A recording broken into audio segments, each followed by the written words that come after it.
Je m'appelle Sébastien de Fonseca, j'ai réalisé le film Papa Oum Mau Mau. Alors, est-ce que tu peux d'abord peut-être nous parler de comment est né le projet, enfin, d'où vient l'idée Alors en fait, j'écris depuis quelques mois, enfin depuis 1 an et demi, depuis 2 ans, un projet de long métrage avec 2 amis avec qui j'étais au collège et qui se passe dans les années 80. On essaye de retracer un petit peu l'ambiance particulière d'un collège du centre-ville de Rouen, en Seine-Maritime, qui est un collège qui est un peu situé entre les beaux quartiers et les quartiers un peu pourris, et donc ça fait un mélange un peu explosif. Voilà. Et dans le cadre de cette écriture, on est allé retrouver nos amis de cette époque, qu'on n'avait pas revus depuis pour la plupart. Et ils nous ont raconté pas mal d'histoires qui étaient plus ou moins intéressantes, mais on a pris beaucoup de notes. Et notamment, un ami, Franck, nous a raconté une histoire qui est très proche du film, mais qui ne pouvait pas réellement s'intégrer dans le long métrage. Donc j'ai dit aux 2 autres que j'aimais beaucoup cette histoire, que j'allais la prendre, que j'allais essayer d'en faire un court métrage. Donc voilà, le projet est né de ça. Et de l'envie de retrouver un petit peu de l'esprit de cette époque. D'accord. Et les acteurs, est-ce que c'est des acteurs professionnels? Enfin, comment ils ont été choisis? Alors les acteurs, pour la plupart, voire tous, c'est des acteurs professionnels. On a fait un casting avec une directrice de casting qui s'appelle Karen Autois. On a rencontré pas mal enfin pas mal, non, pas tant que ça, mais on a rencontré quand même une vingtaine de personnes, je pense, pour le rôle principal et puis pour les rôles féminins. Et en fait, pour moi, la réussite du film se situe vraiment au niveau du casting. C'est-à-dire que je suis très très content de ces comédiens, notamment de l'acteur principal Très prometteur. qui est assez phénoménal, qui a déjà une carrière derrière lui alors qu'il a 18 ans et qui tourne beaucoup aujourd'hui. Il est dans le prochain Cédric Kahn, tout ça. Enfin, voilà. Et qui est quelqu'un qui a une force de proposition assez incroyable sur le plateau, en tournage. Une compréhension tout de suite directe des situations et du scénario. Enfin voilà, on a beaucoup discuté avant, on n'a pas du tout fait de répétition, ni avant le tournage ni pendant le tournage, c'est-à-dire qu'on tournait directement toutes les scènes. Après on affinait en travaillant et il arrivait toujours à trouver des solutions quand on avait des plans. Enfin voilà, c'est vraiment un acteur assez génial et je suis content vraiment de tout le casting. Tu penses que vous allez le faire jouer dans le long métrage? Il sera peut-être trop âgé si ce film se fait un jour. Et donc du coup tu parlais un peu de l'acteur, et ce que je voulais savoir c'est, donc ça a l'air d'être un film assez écrit, est-ce qu'il y a quand même une part de liberté dans le jeu et dans la mise en scène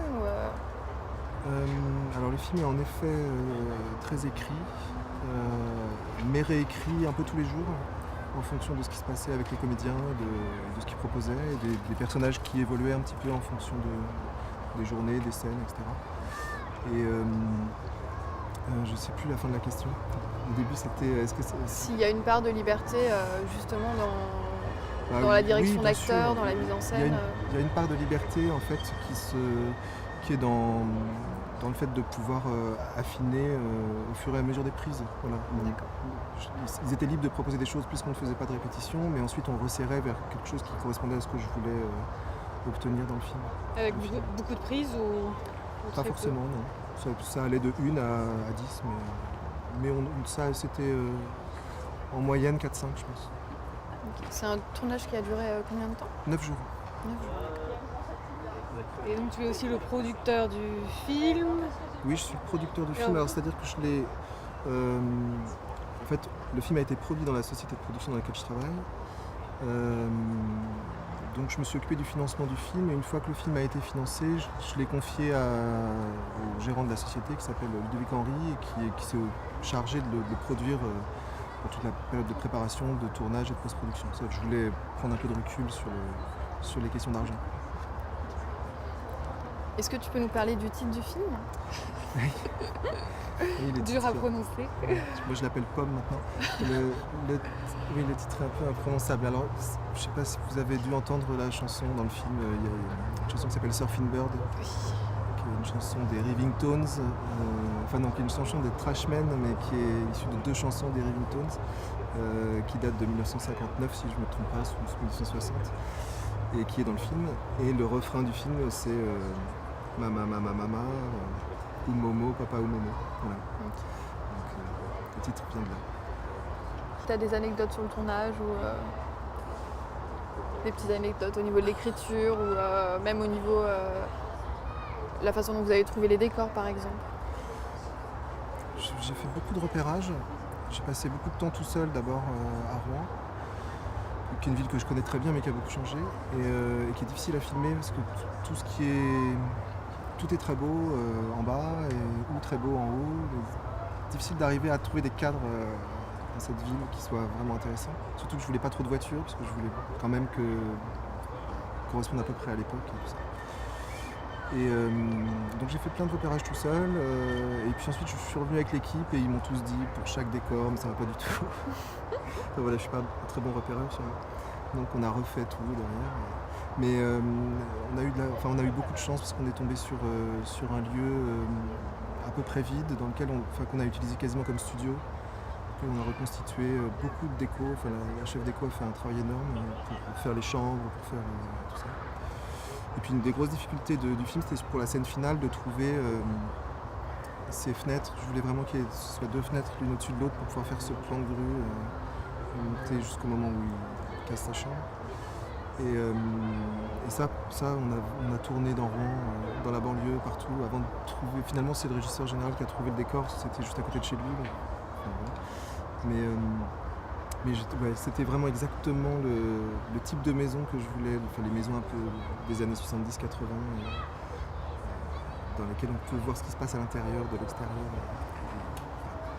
Et du coup, lorsque tu vois le film, est-ce qu'il y a des choses que tu aurais voulu différentes ou est-ce que ça correspond à la vision que tu en avais? Je pense que le film, il est vraiment une photographie de ce que je voulais faire à ce moment-là. Évidemment, aujourd'hui, je le ferais pas du tout pareil, je pense. J'irais peut-être plus dans la forêt. Il y a une dimension visuelle ou je sais pas comment dire, mélancolico-visuelle qui me manque un peu dans le film. Voilà. Donc je pense que je travaillerai davantage sur cette question-là, même si au moment du tournage, c'était pas ma préoccupation première en fait. C'est-à-dire que je voulais surtout arriver à voir ce que je voulais avec les comédiens, enfin à retrouver un peu l'esprit du scénario avec les comédiens. Je pense qu'aujourd'hui je le construirai un tout petit peu différemment, mais je pense que c'est pareil pour tous les films, enfin, j'imagine. Peut-être que pour conclure, peut-être que tu peux nous parler de tes projets en cours justement, enfin, des choses. Je suis en train d'écrire plusieurs projets de court-métrage en fait. Là j'ai des projets en production parce que je suis quand même avant tout producteur, mais cet été j'ai été pas mal seul et j'ai pu prendre un peu de temps pour écrire. Et il y a des choses qui sont venues donc j'y travaille. Et puis après mon travail numéro 1 c'est producteur, donc je me focalise quand même d'abord là-dessus. Ok. Merci beaucoup. C'est bon.